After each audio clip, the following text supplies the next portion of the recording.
Okay, അപ്പോൾ ഇന്നത്തെ രണ്ടാമത്തെ വീഡിയോയിലേക്ക് എല്ലാവർക്കും സ്വാഗതം. കഴിഞ്ഞ കണക്കിൽ നമുക്ക് റെക്റ്റാങ്കിളുകൾ തന്നിട്ട് റെക്റ്റാങ്കിളിൻ്റെ ഓപ്പോസിറ്റ് വെർട്ടിസസുകൾ തന്നിട്ട് അവയുടെ മറ്റ് രണ്ട് വെർട്ടിസസുകൾ കാണാനാണ് പറഞ്ഞത് എങ്കിൽ നിങ്ങളുടെ പേജ് നമ്പർ 139 രണ്ടാമത്തെ പ്രോബ്ലത്തിൽ 4 പ്രോബ്ലംസ് ഉണ്ട്. ആ 4 പ്രോബ്ലംസിലത്തെ 2 പ്രോബ്ലംസ് നിങ്ങൾക്ക് കുറച്ച് വിഷമം തോന്നുന്ന 2 പ്രോബ്ലംസ് ആണ് ടീച്ചർ ഇവിടെ ചെയ്യുന്നത്. മറ്റേത് രണ്ടും പോസിറ്റീവ് നമ്പേഴ്സ് ആയതുകൊണ്ട് നിങ്ങൾക്ക് വളരെ എളുപ്പമായിരിക്കും. ഇത് കണ്ടതിന് ശേഷം നിങ്ങൾ ആ 2 പ്രോബ്ലംസ് നിങ്ങൾ ചെയ്തു നോക്കുക. കൂടാതെ നിങ്ങൾ മറ്റ് പ്രോബ്ലംസ് കണ്ടെത്തി നിങ്ങൾ പഠിക്കുകയും വേണം. ഓക്കെ, വായിക്കാം. എല്ലാവരും ടെക്സ്റ്റ് ബുക്ക് എടുത്തില്ലേ? Page number 139 second problem. Without drawing coordinate axis. Without drawing coordinate axis എന്ന് പറഞ്ഞാൽ x ആക്സിസും y ആക്സിസും വരയ്ക്കരുത്. Mark each pair of points below with left right top bottom position correct. താഴെ കൊടുത്തിരിക്കുന്ന പോയിന്റുകളെ ഈ 4 ഡയറക്ഷൻ ശരിയായി പരിശോധിച്ച് മാർക്ക് ചെയ്യുക. Find the other coordinates of the rectangles drawn with these as opposite vertices and sides parallel to the axis. ഈ തന്നിരിക്കുന്ന 2 വെർട്ടിസസുകളും ഒരു റെക്റ്റാങ്കിളിന്റെ 2 ഓപ്പോസിറ്റ് വെർട്ടിസസുകളാണ്. ആ റെക്റ്റാങ്കിളിന്റെ പ്രത്യേകത എന്താണ്? അവയുടെ സൈഡുകൾ ആക്സിസ് ഓഫ് കോർഡിനേറ്റ്സിന് പാരലലാണ്. ക്ലിയർ ആയല്ലോ? അപ്പൊ നേരത്തെ ചോദ്യവും ഈ ചോദ്യവും തമ്മിലുള്ള വ്യത്യാസം, നേരത്തെ ചോദ്യത്തിൽ റെക്റ്റാങ്കിളിന്റെ ചിത്രം തന്നിരുന്നു, ഇവിടെ എന്ത് തരുന്നില്ല? റെക്റ്റാങ്കിളിന്റെ ചിത്രം തരുന്നില്ല. നമ്മൾ ഇത് എവിടെയാണ് വരുന്നത് എന്ന് നമ്മൾ കണ്ടുപിടിക്കണം. അതിന് 4 ഡയറക്ഷൻസ് ആണ് തന്നിരിക്കുന്നത്: ലെഫ്റ്റ്, റൈറ്റ്, അപ്പ്, ബോട്ടം. അപ്പൊ നമുക്കറിയാം ലെഫ്റ്റും റൈറ്റും എന്ന് പറഞ്ഞു കഴിഞ്ഞാൽ with respect to X axis ആണ് നമുക്ക് ചെയ്യാൻ പറ്റുക. ഇടത്തോട്ടും വലത്തോട്ടും മൂവ്മെന്റ് ചെയ്യുന്നത് എന്തിനെ ബേസ് ചെയ്തിട്ടാണ്? എക്സ് ആക്സിസിനെ ബേസ് ചെയ്തിട്ടാണ്. മുകളിലോട്ടോ താഴോട്ടോ ഉള്ള മൂവ്മെന്റ് നമ്മൾ കണക്കാക്കുന്നത് ആരെയാണ്? വൈ ആക്സിസിനെ വെച്ചിട്ടാണ്. അപ്പൊ ലെഫ്റ്റും റൈറ്റും നമ്മൾ തീരുമാനിച്ചു കഴിഞ്ഞാൽ എക്സ് കോർഡിനേറ്റുകൾ കിട്ടി. എക്സ് കോർഡിനേറ്റിനെ നമ്മൾ നോക്കിക്കഴിഞ്ഞാൽ ലെഫ്റ്റും റൈറ്റും നമുക്ക് തീരുമാനിക്കാം. വൈ കോർഡിനേറ്റ്സിനെ നോക്കിക്കഴിഞ്ഞാൽ നമുക്ക് അപ്പ് ഓർ ബോട്ടം എന്ന് തീരുമാനിക്കാം. അപ്പോൾ ടീച്ചർ ഈ വീഡിയോയിൽ 2 പ്രോബ്ലംസ് ആണ് ടീച്ചർ ചെയ്യുന്നത്, ശ്രദ്ധിക്കുക. അതിൽ ആദ്യത്തെ തന്നിരിക്കുന്നത് -3,5 7,1 ഈ പോയിന്റുകളെ നമ്മൾ ഇത് 2 നമ്മൾ ലൊക്കേറ്റ് ചെയ്യണം. ഇതിൽ ആരാണ് മുകളിലോട്ട് നിൽക്കുന്നത്, ആരാണ് താഴോട്ട് നിൽക്കുന്നത്, അതുപോലെ ഏത് പോയിന്റാണ് ഇടത് ഭാഗത്ത് നിൽക്കുക, ഏത് പോയിന്റാണ് വലത് ഭാഗത്ത് നിൽക്കുക, ഇത് തീരുമാനിച്ചാൽ നമുക്ക് എളുപ്പം കഴിയും. അപ്പൊ നമുക്ക് നോക്കാം. ഇടതും വലതും തീരുമാനിക്കാൻ നമ്മൾ ആദ്യം എക്സ് കോർഡിനേറ്റുകളെ നോക്കുക. ആരാണ് എക്സ് കോർഡിനേറ്റ്? -3ഉം +7ഉം. നമുക്കറിയാം എക്സ് ആക്സിസിൽ നിൽക്കുമ്പോൾ 0ക്ക് വലത് ഭാഗത്തേക്ക് പോസിറ്റീവ് നമ്പറും ഇടത് ഭാഗത്തേക്ക് നെഗറ്റീവ് നമ്പറുമാണ് വരിക. അപ്പൊ ഇവിടെ 0നെ നമ്മൾ പരിഗണിച്ചാൽ ഇത് റൈറ്റിൽ വരും. ഇങ്ങനെ തന്നെ നിങ്ങൾ എഴുതി വെക്കുക. റൈറ്റ് എന്നുള്ളതിന് ഷോർട്ട് ആർ. മലയാളം മീഡിയം കുട്ടികളാണെങ്കിൽ വലത് എന്നുള്ളതിന് വ എന്ന് എഴുതി കൊടുക്കുക. അതേപോലെ -3 ആണെന്നുണ്ടെങ്കിൽ ഇത് ലെഫ്റ്റിലാണ് നിൽക്കുന്നത്. അപ്പൊ എൽ എന്ന് കൊടുക്കുക, അല്ലെങ്കിൽ ഇടത് എന്നുള്ളതിന് ഇ എന്ന് മാർക്ക് ചെയ്യുക.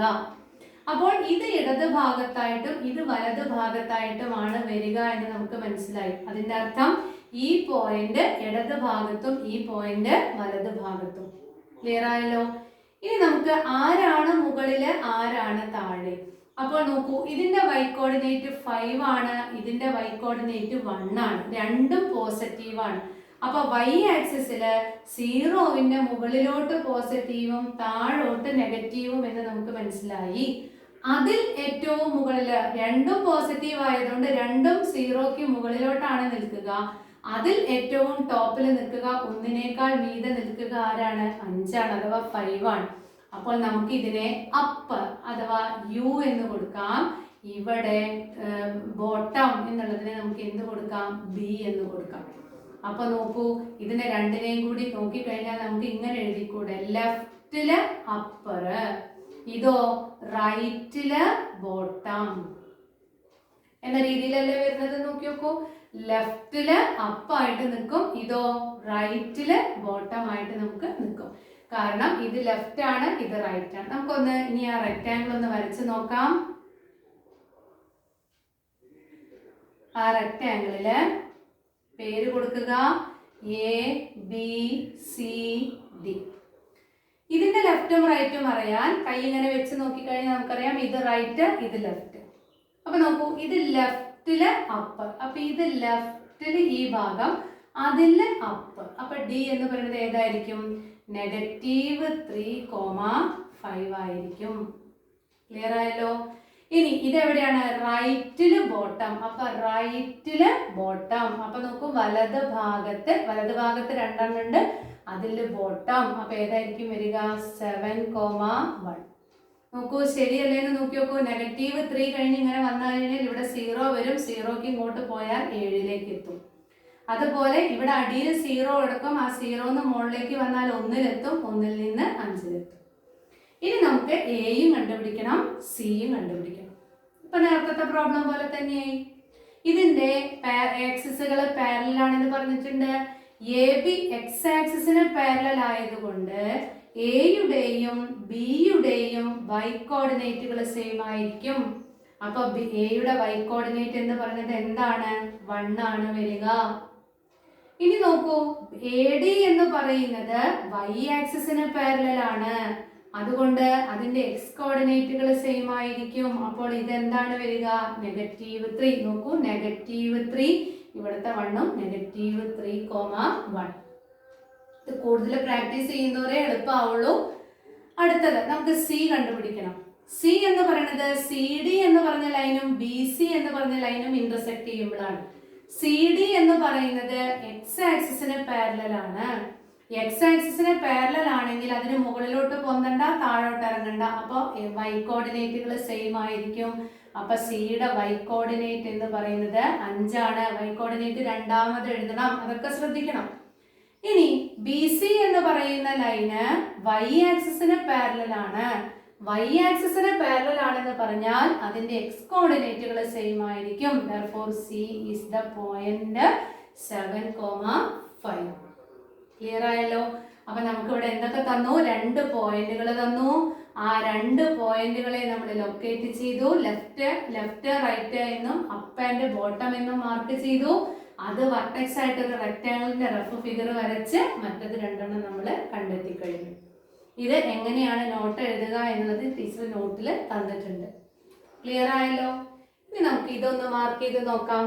-1, -2, -5, -4 അല്ലേ? ഇവിടുത്തെ പ്രശ്നം എന്താ? ഇതിലെല്ലാതും നെഗറ്റീവ് നമ്പേഴ്സ് ആണ്. അപ്പൊ നെഗറ്റീവ് നമ്പേഴ്സിൽ നമുക്കറിയാം എക്സ് ആക്സിസില് ഇവിടെ 0 വന്നു കഴിഞ്ഞാൽ തൊട്ടടുത്ത് -1, -2 ഇങ്ങനെ പോയി ഇവിടെ എത്തുമ്പോഴാണ് -5 വരിക. അപ്പൊ ഇതിന്റെ രണ്ടിന്റെയും എക്സ് കോർഡിനേറ്റുകൾ എടുത്തിട്ട് വേണം ലെഫ്റ്റോ റൈറ്റോ എന്ന് തീരുമാനിക്കാൻ. നമുക്കറിയാം 0ക്ക് വലതു ഭാഗത്ത് റൈറ്റ് ഇങ്ങോട്ട് പോകുന്തോറും ഇടത്തോട്ടാണ് പോരുക. അപ്പോൾ -5നെയും -1നെയും തമ്മിൽ പരിഗണിക്കുമ്പോൾ നമുക്കറിയാം നമ്മുടെ കൈ ഇങ്ങനെ വെച്ച് നോക്കിക്കഴിഞ്ഞാൽ ഇത് റൈറ്റും ഇത് ലെഫ്റ്റുമാണ്. -1 റൈറ്റും -5 ലെഫ്റ്റുമാണ്. അപ്പോൾ -1ന്റെ ചുവടെ റൈറ്റ് R എന്ന് കൊടുത്തു, -1ന്റെ ചുവടെ ലെഫ്റ്റ് എന്ന് കൊടുത്തു. ക്ലിയർ ആയല്ലോ? അപ്പൊ നെഗറ്റീവ് വരുമ്പോൾ നമുക്ക് വേണമെങ്കിൽ ആക്സിസ് ഒന്ന് വലതു ഭാഗത്ത് വരച്ചു കൊടുത്താൽ നമുക്ക് വളരെ എളുപ്പത്തിൽ കിട്ടും. ഇനി നോക്കൂ, അടുത്തത് -2ഉം -4ഉമാണ്. അത് y ആക്സിസിലത്തെ നമ്പേഴ്സ് ആണല്ലോ വരിക. അപ്പൊ y ആക്സിസിൽ വരുമ്പോൾ രണ്ടും നെഗറ്റീവ് ആണ് വരുന്നത്. അപ്പൊ നമുക്കറിയാം 0ക്ക് ചോടെയാണ് y ആക്സിസിൽ നെഗറ്റീവ് വരുന്നത്. ആദ്യം -2 വരും, പിന്നെ ഇങ്ങനെ വന്നു കഴിഞ്ഞാലാണ് എന്ത് വരുന്നത്? -4 വരുന്നത്. അപ്പൊ ആരാണ് ഉയർന്നു നിൽക്കുന്നത്? -2 പൊന്തി നിൽക്കും, -4 താണു നിൽക്കും. അപ്പൊ -2 എന്ന് പറയുന്നത് അപ്പിൽ പോകും, -4 എന്ന് പറയുന്നത് ബോട്ടത്തിലും പോകും. അപ്പൊ ഈ പോയിന്റ് എന്ന് പറയുന്നത് റൈറ്റില് അപ്പായിട്ട് നിൽക്കും, ഇതോ ലെഫ്റ്റില് ബോട്ടമായിട്ട് നിൽക്കും. അപ്പൊ നമുക്ക് അത് എടുത്തിട്ടൊന്ന് റെക്ടാങ്കിൾ വരച്ച് നോക്കാം. റെക്ടാങ്കിളിന്റെ റഫ് ഫിഗർ വരച്ചു, ABCD എന്ന് പേര് കൊടുത്തു. ഇത് റൈറ്റ് ആണ്, ഇത് ലെഫ്റ്റ് ആണ്. റെക്ടാങ്കിളിന്റെ റൈറ്റും ലെഫ്റ്റും അടയാളപ്പെടുത്തി. റൈറ്റ് കൈ വെച്ച് നോക്കി, ഇത് ലെഫ്റ്റ് കൈ. അപ്പൊ നോക്കി നോക്കണേ, റൈറ്റില് അപ്പ്. അപ്പൊ റൈറ്റ് എന്ന് പറയുമ്പോൾ ഇങ്ങോട്ട് പോയി. ഇവിടെ എന്ന് പറയുമ്പോൾ രണ്ടെണ്ണം, ഒന്ന് താഴെ ഉണ്ട്, ഒന്ന് മുകളിലുണ്ട്. അപ്പൊ റൈറ്റില് അപ്പ് എന്ന് പറയുമ്പോൾ സി എന്ന് പറഞ്ഞ പോയിന്റ് ആണ് -1, -2. ക്ലിയർ ആയല്ലോ എങ്ങനെ അടയാളപ്പെടുത്തുന്നത്? റൈറ്റില് അപ്പ്. ഇനി നോക്കൂ, ലെഫ്റ്റില് ബോട്ടം. അപ്പൊ ലെഫ്റ്റ് എന്ന് പറയുമ്പോൾ ഇടത്തോട്ട് വരണം, ഇടത്തോട്ട് വന്നിട്ട് മുകളിലേക്ക് പോകരുത്, ബോട്ടമിലാണ്. അപ്പൊ എയുടെ കോർഡിനേറ്റ് എന്ന് പറയുന്നത് -5, -4. നോക്കൂ, -1, -2, -5, -4. അപ്പൊ ഈ ചിത്രം വരച്ച് ഇങ്ങനെ അടയാളപ്പെടുത്തിയാൽ തന്നെ നമുക്ക് എത്ര മാർക്ക് കിട്ടി? 1 മാർക്ക് കിട്ടി. ഇനി നമുക്ക് ബിയുടെയും ഡിയുടെയും കോർഡിനേറ്റ്സ് കണ്ടുപിടിക്കണം. അപ്പൊ നമുക്കറിയാം AB is a line parallel to x-axis and BC is a line parallel to y-axis. അപ്പൊ ബിയുടെ എക്സ് കോർഡിനേറ്റ് എന്ന് പറയുന്നത് സിയുടെ എക്സ് കോർഡിനേറ്റ് ആയിരിക്കും -1.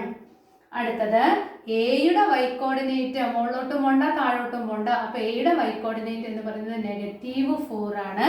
Therefore B is the point -1, -4. ഇനി അതേപോലെ ഡിയുടെ കോർഡിനേറ്റ് കണ്ടുപിടിക്കാൻ ഡിയുടെ പോയിന്റ് ഓഫ് ഇന്റർസെക്ഷൻ എന്ന് പറയുന്നത് AD എന്ന് പറഞ്ഞ ലൈനും CD എന്ന് പറഞ്ഞ ലൈനും ഇന്റർസെക്ട് ചെയ്യുമ്പോഴാണ് നമുക്ക് ഡി കിട്ടുന്നത്. അപ്പോൾ AD is a line parallel to y-axis. അപ്പൊ അതിന് വലത്തോട്ടും പോണ്ട ഇടത്തോട്ടും പോണ്ട. അതിൻ്റെ അർത്ഥം ഇതിന്റെ എക്സ് കോർഡിനേറ്റ് എന്താണോ അത് തന്നെയായിരിക്കും ഡിയുടെ എക്സ് കോർഡിനേറ്റ്. അപ്പൊ ഡിയുടെ എക്സ് കോർഡിനേറ്റ് എന്ന് പറയുന്നത് -5. ഇനി അടുത്ത ലൈൻ പരിഗണിക്കുമ്പോൾ CD is a line parallel to x-axis. അപ്പൊ അതിന് മുകളിലോട്ടും പോണ്ട താഴോട്ടും പോണ്ട, ഇതേ ലൈനിലൂടെ സഞ്ചരിച്ചാൽ മതി. അപ്പോൾ ഈ ലൈനിലത്തെ ഒരു പോയിന്റ് -2, പോയിന്റിന്റെ വൈ കോർഡിനേറ്റ് -2 ആയതുകൊണ്ട് ഇതിന്റെ വൈ കോർഡിനേറ്റും -2 ആയിരിക്കും. ക്ലിയർ ആയല്ലോ? അപ്പൊ ഇത് എന്തുകൊണ്ടാണ് നമുക്ക് ഇങ്ങനെ ചെയ്യാൻ സാധിച്ചത്? ഇതിന്റെ ആക്സിസ് ഓഫ് കോർഡിനേറ്റ്സ്, ഇതിന്റെ സൈഡുകൾ ലെങ്ത്തും ബ്രെഡ്ത്തും എന്തിന് പാരലൽ ആയതുകൊണ്ടാണ്? ആക്സിസ് ഓഫ് കോർഡിനേറ്റ്സിന് പാരലൽ ആയതുകൊണ്ടാണ്. അപ്പൊ നമ്മളിപ്പോ ഈ പാഠത്തിൽ എന്തൊക്കെ പഠിച്ചു? ഒരു പോയിന്റുകൾ എക്സ് ആക്സിസും വൈ ആക്സിസും ഉപയോഗിച്ചിട്ട് ലൊക്കേറ്റ് ചെയ്യാൻ പഠിച്ചു. അതിന്റെ പ്രോപ്പർട്ടീസ് നമ്മൾ പഠിച്ചു. അതിനുശേഷം ഇപ്പൊ നമ്മൾ എന്താ പഠിക്കുന്നത്? എക്സ് ആക്സിസും വൈ ആക്സിസും വരയ്ക്കാതെ തന്നെ, അല്ലെങ്കിൽ അവ നമ്മുടെ ഉള്ളിൽ ആ ധാരണ വെച്ചുകൊണ്ട് തന്നെ ഏതൊരു പോയിന്റിനെയും ലെഫ്റ്റും റൈറ്റ് എന്നും അപ്പ് ആൻഡ് ബോട്ടം എന്നും തിരിച്ച് അടയാളപ്പെടുത്താൻ നമുക്ക് സാധിക്കും. ഇത് നിങ്ങൾക്ക് വളരെ എളുപ്പത്തിൽ നിങ്ങൾ സാധിക്കണമെങ്കിൽ നിങ്ങൾ കൂടുതലായിട്ട് ഇത്തരത്തിൽ നിങ്ങൾക്ക് ഇഷ്ടമുള്ള ഏതെങ്കിലും 2 പോയിന്റുകൾ, വായയിൽ വരുന്ന ഈ 2 പോയിന്റുകൾ നിങ്ങൾ ഇതേപോലെ എഴുതുക. അതിനെ നിങ്ങൾ ഇതേപോലെ മാർക്ക് ചെയ്യാൻ പഠിക്കുക.